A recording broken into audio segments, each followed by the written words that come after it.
Champions League day 3. Yo, man. Yo, man. I love this competition. I love this competition. We're not participating in it, but I love this competition. Shout out the boy Marcus Rashford. Shout out the boy Marcus Rashford. Listen, I know people want me to come on here and hate. I know people want me to come on here and bash him and say, oh, he's not at United, or yeah, there were some things I was disappointed with him at United, but boy, am I happy to see him thrive in that manner. Honestly, I'm so happy to see him thrive in that manner. And for him to show, because he is getting on 28 years of age, for him to show what he is capable of on the biggest of stages. Let's get right into it, man. Newcastle versus Barcelona, 2-1 to Barcelona on the night. And honestly, Newcastle were up for it. The Barcelona team, yeah, they were in for something. PSG found out about this previously in the Champions League. Barcelona, it was their turn to find out about the atmosphere at St. James's Park, and boy, were they rocking. They were rocking, and you could see how electric the stadium was and how that oozes into the players, because when the game kicked off, Newcastle were at it. Boy, Newcastle were at it, pressing everything. Barcelona, we know they pride themselves on their possession. They couldn't even breathe, too tough. And a special shout out to Anthony Alanga, another previous Manchester United player, you know, creating two huge chances in the first half for Newcastle. First for Anthony Gordon, getting down the byline, cutting it back for Anthony Gordon, and Anthony Gordon a complete miss kick and missing a huge chance to put Newcastle one up. And then moments later, beautiful play on the right hand side from Bruno Guimaraes as well, and Kieran Trippier. And, they've got the speed of Alanga, the way he blitzed down that right wing. And again, you would think, oh yeah, take it a bit more forward. An amazing ball cutting the grass across the field and meeting Harvey Barnes at the back post perfectly. But Harvey Barnes unable to convert. Got it on target, but unable to convert. And honestly, on another day, that's 2-0 to Newcastle. And the hats are off for Anthony Alanga. So unfortunate for Alanga, because you know how these things go, like especially when you end up losing and those moments don't go into goals, sometimes they can be forgotten about. But Alanga, a great performance, especially in that first half. And going into the half, Barcelona will probably be quite happy that it was still 0-0, and you know, in the end, coming out the other half, boy, Marcus Rashford come to the stage. Some nice play on the right hand side from Rafinha and Jules Koundé. Koundé puts in a lovely cross, and Marcus Rashford with a striker's header, reminding me of the Marcus that burst on the scene under Louis van Gaal. And a great header, used all the fizz from the cross and just guided it, and the ball went straight into the bottom left hand corner. A great goal. And I would say in the first half, Marcus Rashford had quite a bit of you know quite a few moments, getting on the ball, but it wasn't really working out, and Kieran Trippier was really getting the best of him. But when he did get that goal, that header in the second half, you could see his confidence rise. A great header from Marcus Rashford to put Barcelona 1-0 up, because they were struggling to break Newcastle down, and the response to that was to make 4 changes.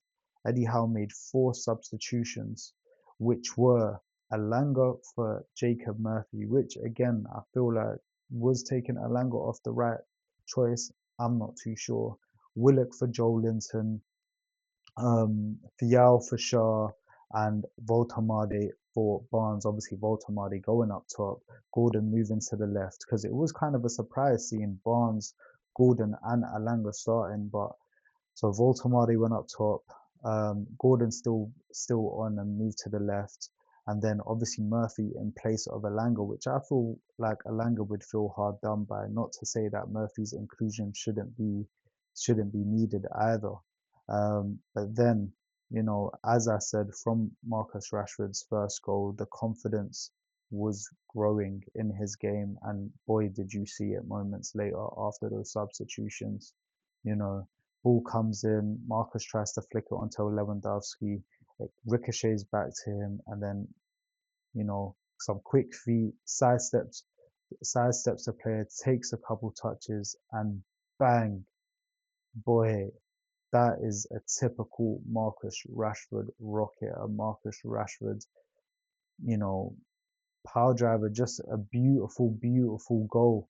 A beautiful goal. How many times have we seen Marcus Rashford strike a ball in that manner, and we know he can do it? And the way it hit the crossbar and sat in the corner, it was just beautiful. And 2-0 Barcelona, just like that. Newcastle chasing the game, and honestly, from there, Barcelona really just saw out the game very, very well. A consolation goal at the end, obviously Newcastle, something for the fans to cheer about.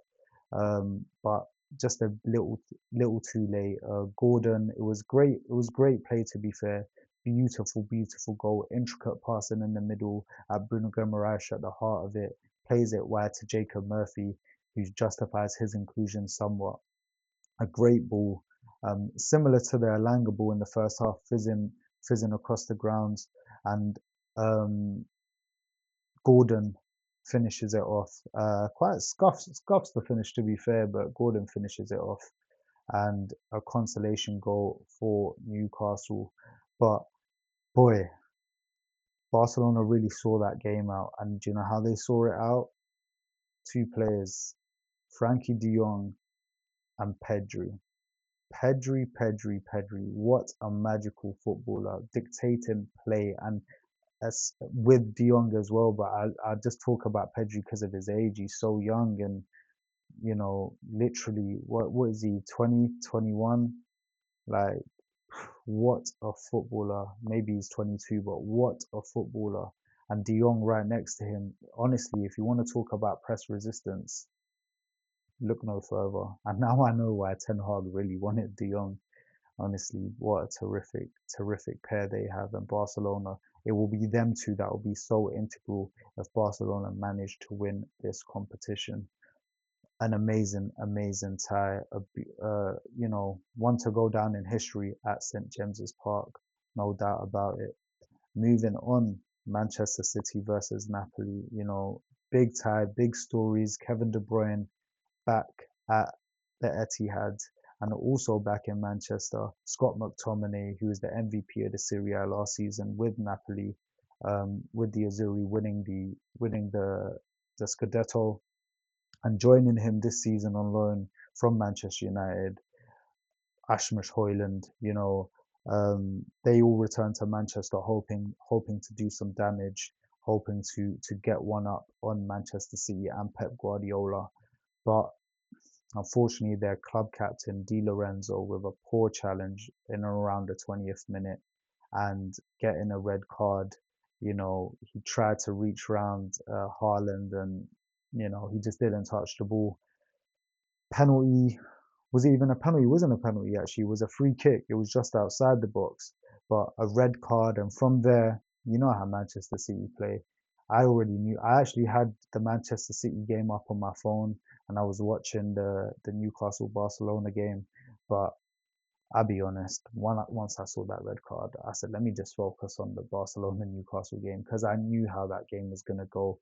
Napoli ended up having one shot in the whole game, and it was just City. You know how City games go, typically wave after wave after wave, and eventually, to break the deadlock, the class of Phil Foden, who's really enjoying this football at the moment, getting back in the team, getting back to his best with a deft little chip into Haaland, splitting the defenders, and Haaland with also a deft header to get past the keeper. It was quality, quality. And then the second goal, Jeremy Doku.